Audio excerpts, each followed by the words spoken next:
Good afternoon. This is Donna Lee on Culture Coast, and we are here today with a new group called Block 10, and we're going to be talking to the band about their new group.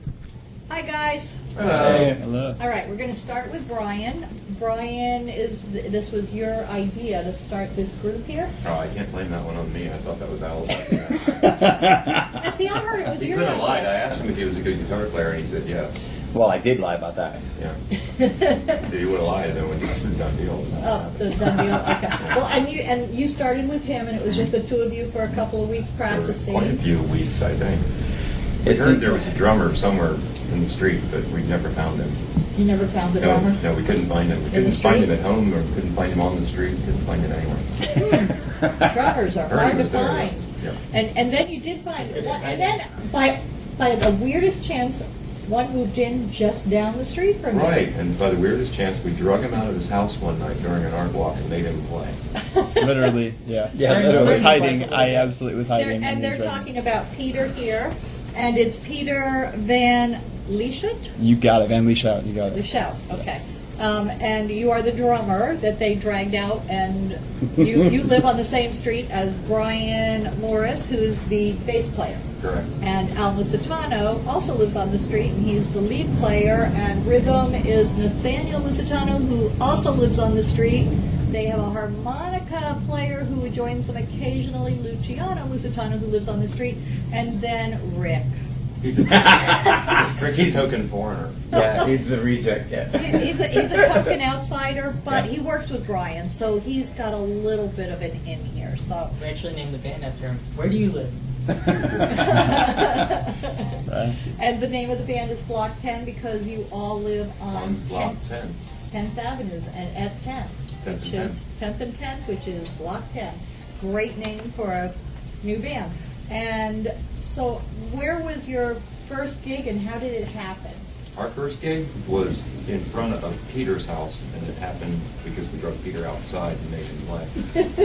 Me and Al had worked on a few things for a while, and we decided that the only way we were going to get involved was to actually make him come out and do something. So it was a cold art walk night, and I went over and said, Peter, okay, it's time, let's go.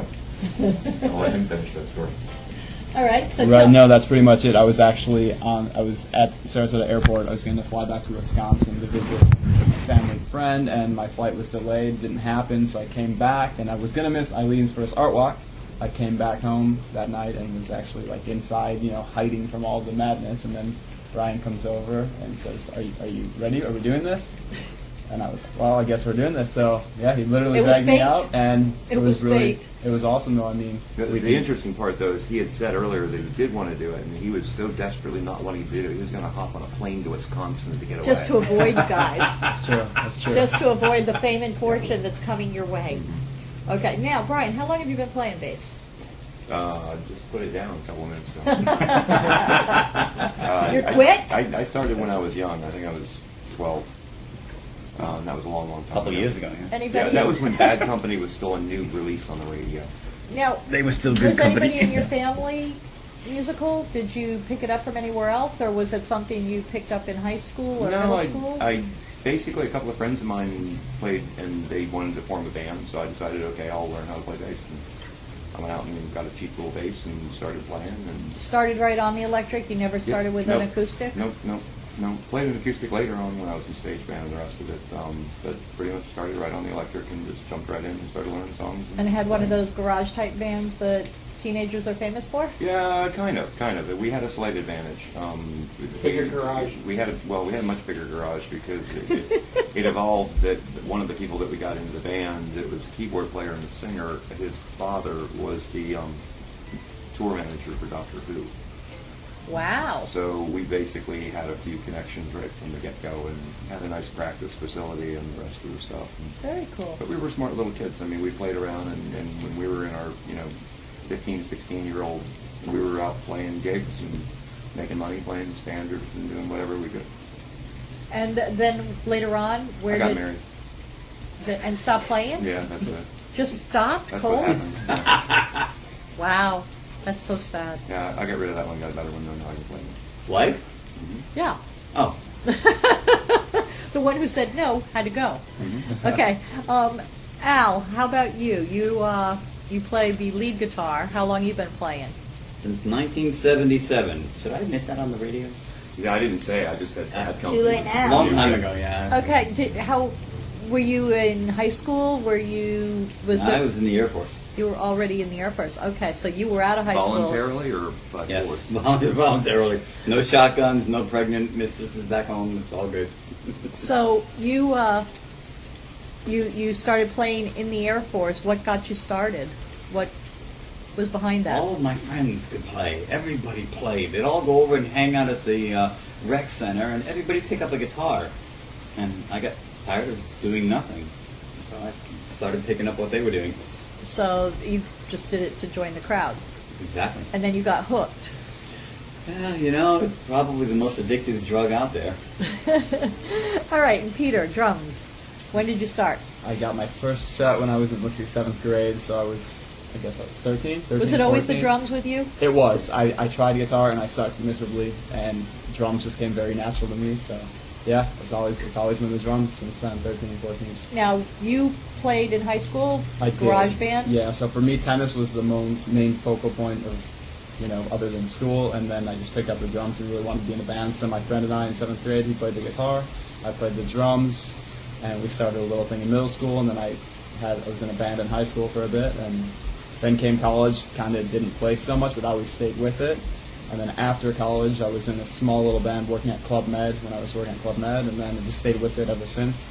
Now, you mentioned tennis. You Yes. started that when? Wow, I was on the court as 4 or 5-year-old. My parents were both into it. My mom was teaching lessons. And you're a I was- professional now, I'm a correct? professional coach. Yes, I played some pro tournaments after my college career, but I'm coaching for a living. Yeah. So college, you were in college as a tennis player? I did. I played college tennis at Marquette University, and then just been coaching for my career ever since. So. Have any great kids on your team that you've got expecting great things from? Yeah, we've got some good up-and-coming, possibly future pros, and a lot of Division I college athletes right now. So I'm working with some pretty good players. Yeah. Very cool. And Rick, Yes.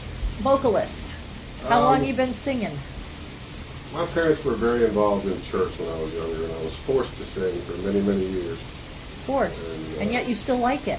Well, I didn't do it for a long, long time, and then I got in the nightclub business. I was in the nightclub business for a long time and sang with all the bands that came through and played. And What was your position in the nightclub? from bouncer to bartender to manager to, all the way up. Okay, For so a you long, started long at the time. bottom and worked your way up, Yeah. and Yeah. along the way sang with bands. Yeah, and Brian heard me telling a story about it and said, "You want to come sing with our band?" And I said, "Okay, it might be fun." So here I Might am. be fun. So here you are on Block 10, the outsider. Yeah. And Nathaniel, how long you been playing? Almost 5 years. Almost 5 years? Yeah. And when did you first realize that you wanted to play guitar? Well, my dad realized I was doing nothing all day and was like, "Alright, you gotta stop being so lazy," and handed me a guitar, and well, that kind of just stuck because it was better than everything else. It was better than everything else, Yeah. like doing homework? Yeah, and dishes or anything like that. All right, and Luciano. I can say I've been playing a lot less than I have, but You've had a lot less time to do that. How old are you? 13. Okay, so you stand in on a couple songs and play things that you've Pretty learned much. on with your dad and on your own. Okay. Now, you all had a very unusual session, first gig, I guess you would call it, right up the street. Tell me how shocked you were when you Up the street or across Well, the our street? first, yeah, our Next first door? gig was kind of unofficial, but I guess our first Our official first gig, we should have said no. Yeah. Right. So tell us how that came about. Well, we lived next door. We practiced. Lived right next door to a brewery, and they kept hearing us. And they thought that we were really good, and we thought that no, we're not. That they needed a band in a hurry, so we decided to give it a try. And we're trying to live that one down. I think maybe the beer is really good. And that's why Do they really care what the band sounds When like she as long as walked up it's to the live? door, we actually thought she was coming to ask us to turn it down. Yeah, we thought we were in trouble. And yeah. she should have been, because it would have gone off much better. Right. Yeah, we would have been a lot better off if she'd said that. So, but I swear when she asked us, do you want to play for us? I think it was the next day, right? We all looked at each other like, We're not ready. Yeah. So we spent the last couple of months trying to redeem ourselves. I think we're getting there. So. The So- funny thing is, not long after that, someone else came over and knocked on the door, and we thought we were going to get another opportunity, but that No, they turned out wanted to be to turn it down. Turn it down, yeah. Was that late at night or in the middle of No, the it was day? the middle of the day. Middle of the day. They just wanted you to turn it Yeah, down. there was a thing going on over there, and April came over. So, what are your plans now that you have been together for a few months? Where do you see Get Block better. 10 going? Yeah. Better. All right. Make a Um, couple of $1 million, Right. you know, whatever, the usual. We're trying to get invited to play on Block 11, and then we're going to work our way down. Up to Block 12, Block 12, 13. and then 13, and then, yeah. Sometime, by the time we get to Block 17, we'll be across from McKechnie Field, so maybe we can call it a concert, studio. Ooh, how So, cool, a arena. concert at That'll be an McKechnie. arena gig. That's That'd really have cool. been an arena gig. You, We got 6 blocks. you might be the first band over there at the arena. You might have to sing the Star Spangled Banner to open up for one of Talk the to baseball them games. about that. So, So you've got, are you planning on working clubs and nightclubs and weddings? And, I mean, where are you looking? well, we to started the fit? whole thing because we wanted to have fun and kind of go back and do things that we had done. I mean, both me and Alan played when we were younger and been playing for a long time, and it's basically wanted to create a situation where other people that wanted to do it but didn't have the time to do it could come in and do some things. So that was kind of the goal. So you're So going to I have don't some see us people playing big clubs, but I could see us playing, something where it's a regular thing where people can come up, rehearse with us, and then actually do something and sound good without, just playing 12-bar blues all night. Because when I was going out to open mics, every time I would go, it's like, what are we playing? Oh, 12-bar blues. Oh, 12-bar blues. I'm like, why can't we just work out a song? But no, I can't because you guys work and I don't know you. And everybody's different things and different times, so that's kind of what we're hoping for, is create something that people can come in and do something. And Now, sound what good. kind of music do y'all play? Mostly I play bass. oldies rock. What was I that? play bass. You. I'm just the bass player. Just the Okay. bass player, yeah. Yeah. What kind of music? I think we pretty much have a wide spectrum. We play pretty much anything that we like collectively. We have different, interests, both young and old. If it has a groove, then I think we like it. So pop, Some pop. We're focused right now more on 60s, 70s. 60s Because and 70s. 2 of us are part of the baby boomers, and actually 3 of us are probably part of the Baby baby boomers. boomers? We're kind of like letting the baby boomers have their flashback too with their fun times. So I think that's a good niche, and I think people will enjoy it. And not so much 80s, 90s, even though you've got Some because little we have bit. some younger talent, so we gotta let them do something that they like. Otherwise, they'll walk away, and then we gotta find other drummers. That's, Very true. Well yeah, said. drummers are hard to find. I've heard a lot of people Sounds like a complain song. about Yeah, we should You'll write have that to- one, yeah. that. He has to do the drum thing first, though, so you get the right rhythm for it. Yeah, there you go. So, anybody write their own music? Oh, yeah, I do. I've written a few. Collectively as a band, we haven't really gone down that road. No, yet. you're right now. You're just trying to get your Yeah. repertoire. I mean, actually, I wrote one. I showed it to Rick, and Rick liked it, and I showed it to Alan. And Alan went, I'm not sure if you can call it That's the music. way I respond to everything. That's not really a good thing. And Rick, you, from what I understand, used to do more country singing rather than the Yeah, pop well- that they're doing now.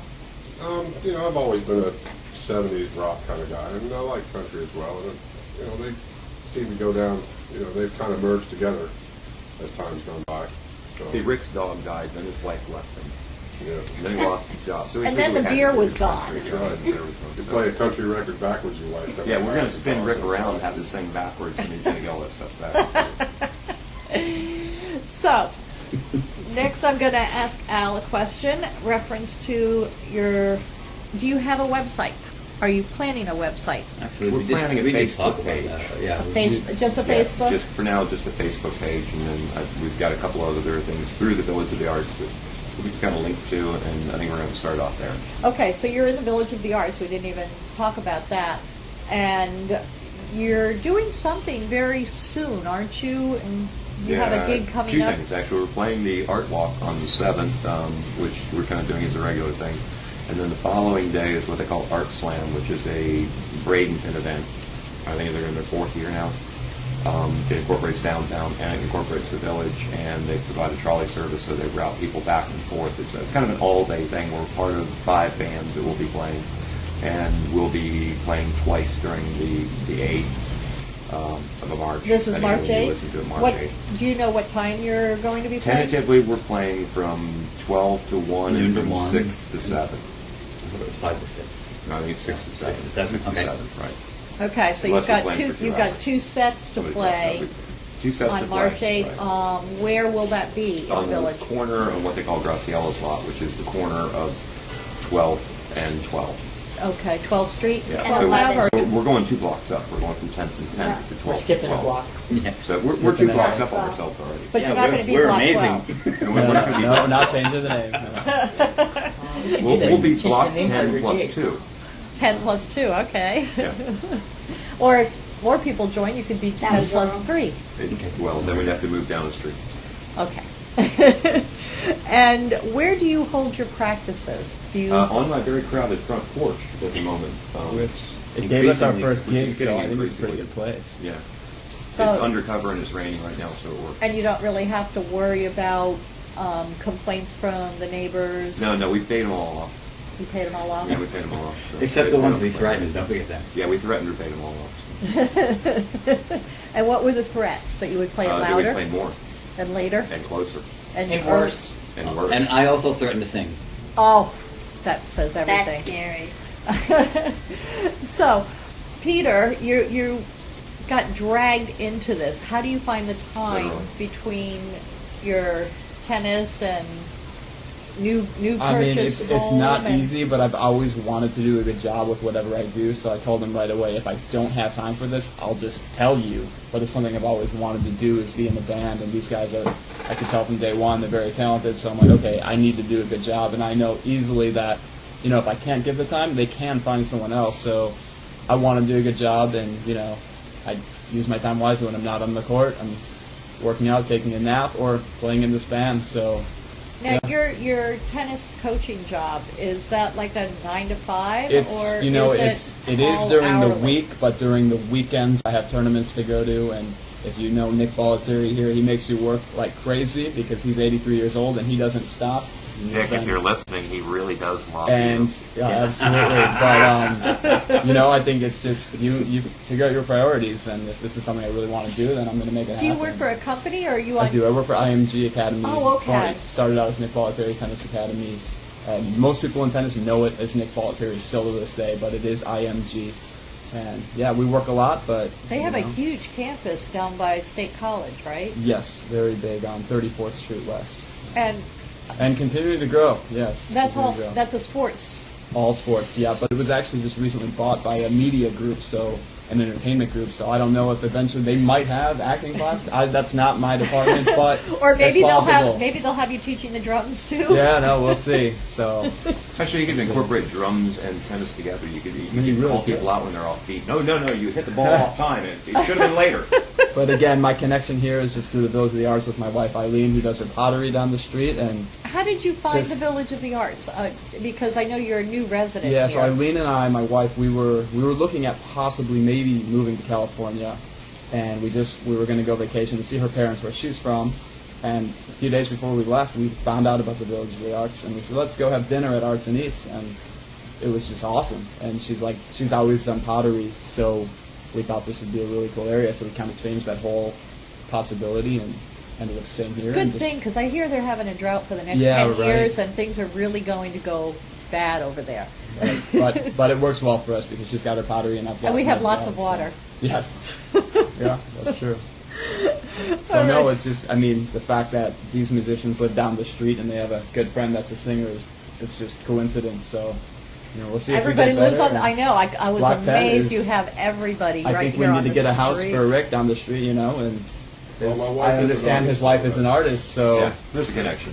It's And- a small world. Oh, she's from this area.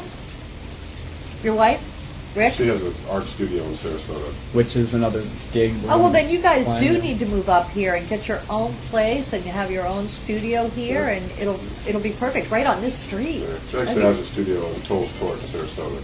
very Yeah. expensive on Tolles Court. Yeah, she would love to be in this area. That would be wonderful. Then you could. She's going to be at the Dancing Crane on the 7th, isn't she? Yes, that's in the works right now. Yeah. Which aren't we? Isn't there some raffle I heard for a painting? We're raffling off one of Yes. Michelle's paintings. Yeah, there's That's going to when you be have a sound all system. kinds of things going on March 8th. That's a big deal. In fact, there's going to be more than that raffled. There's quite a few things that are going to be raffled. Now, Brian, how long have you lived here? About 10 or 12 years. It gets a little bit blurry. A while. Quite a while. It was pretty much in the beginning of What it. happens when you get older? Oh, when it first started, but you didn't move into it to be a villager or because of a gallery? I moved in because I was an artist, and at that point it was only actually announced to artists, so only artists knew about it. And I'm an artist, but I'm not a studio. All right, but other than, okay, what type of artist are you other than I guitar? do basically virtual renditions and CAD graphics and 3D motion graphics, and So it's computer it's art. a lot of computer art. Yeah. Mhm. Did you go to college for all that? Nope, learned it on my own. Wow, that's pretty impressive. That's really impressive. And I understand you were talking about some really cool things that have come up in the last few years on computers. There's a lot of technology that's out there that if people understand what the application of it is, especially in an urban art situation, that it can be dramatically used in entertainment. And my whole background has been entertainment. So it's just another venue. And I think Brazen needs another venue. So when you for first art. moved here, you moved here with the intent of having a studio, or just because it was for artists? No, we The moved creative here because energy. we were living on a boat, and it was walking distance from the marina to the pub and from the pub to the house. So instead of having to walk from the boat to the pub, we could walk from the pub to the house. And so we had worked on cruise ships for 10 years, myself and my wife, so we didn't drive. We just basically, we had that sort of cruise ship And now you have work to in a drive. small area, and now I have to drive. And I'm living my life backwards. Next, I'm going to go to college. At 80, I'm going to have kids. Oh, don't do that. Yeah, I'm kidding. That's really scary. And Nathaniel, how do you see music in your future? You mean like tomorrow? Practice. Yeah, basically. That's his line. 6-7 hours a day ish. Now, Right. what are your future plans? Do you plan on? That requires me to be organized. So you have no future plans? No, I don't. Tomorrow maybe, but that's even a Ask him question. tomorrow, maybe. It might be different. And Rick, what about you? Other than this singing gig, what do you do? I know you work Rick with plans on Brian. winning the lottery. Yeah, I plan on winning the lottery. And, Do you play a lot? More than I should. Well, I know you have to play it to win it. So. I heard that somewhere. Somebody's got to win it. Yeah, somebody May as well does. be me. Good luck with that. Now, if you win, are you still going to continue to sing? I'll probably fly him down to the Bahamas on the weekends for rehearsals, but yeah, I'll. Bahamas, You might- really? You might spend a little bit of that money on vocal lessons. Something. All right. Should we sing? Should Yes, we try something? I would like to hear you guys sing one of your tunes and let the audience hear it too. Okay. Are we ready? Yippee, I don't know.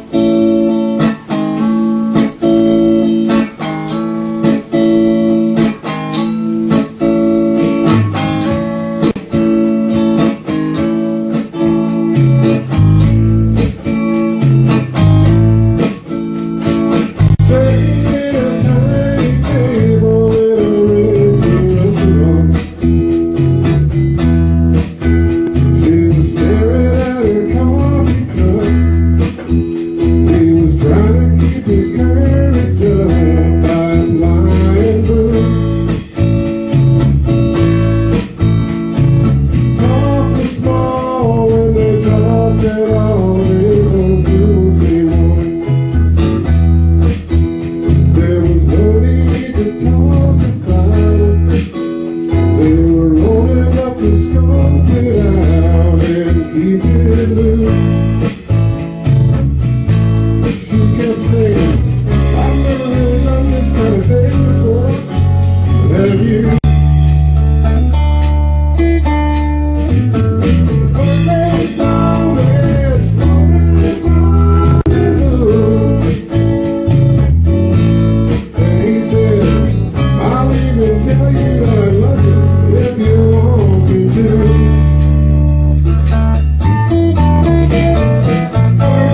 while she waited outside. He came back with a key. She said, give it to me, I'll unlock the door. She kept saying, I've never done this kind of thing before. Have you? Third-rate romance, romantic rendezvous. And he said, yes I have, but only a time or two.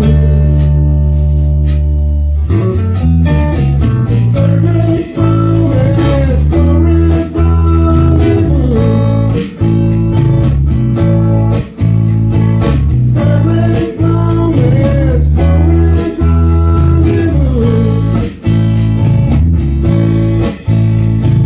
Third-rate romance, romantic rendezvous.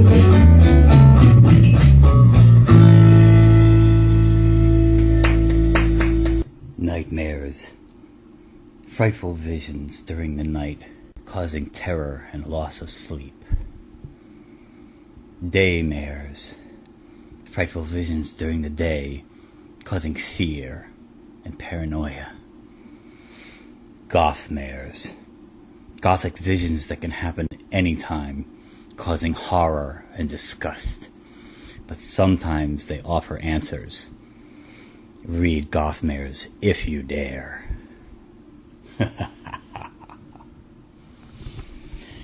Gothmares, a young adult novel by Al Musitano, available on Amazon and fine bookstores.